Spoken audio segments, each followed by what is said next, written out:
λοιπόν στα πάρκα όλα τα ζώα διπλασιάζουν τον χρόνο ζωής τους εν σχέση με τη φύση. Και επειδή η χώρα μας έχει και ένα ιδιαίτερο κλίμα αρκετά καλό, τα περισσότερα αφρικανικά ζώα περνάνε και καλύτερα στη χώρα μας ευλόγητα. Είναι από τις βόρειες χώρες όπου τον περισσότερο καιρό είναι μέσα. Έχει καταγραφεί λοιπόν σε πάρκο του Βουίου έχει φτάσει στα 45. Στη φύση όμως, επειδή έχουμε πολλές αντιξιότητες και τα λοιπά, θα φτάσουν μέχρι τα 20. Αυτό σημαίνει σε όλα τα ζώα. Δεν θα φύγουν από εδώ. Εδώ θα μεγαλώσουν, εδώ θα είναι. Εκτός αν μας ζητηθούν για διάφορους αναπαραγωγικούς λόγους κάποια ζευγάρια ή κάποια συγκεκριμένα άτομα να πάνε σε άλλους Ξεχωρίζουν κάπως το ασθενικό.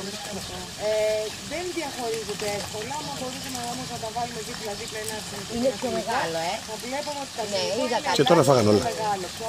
Φάγαν όλα. Έχει ακόμα, κι άλλα ψαγιάνθος.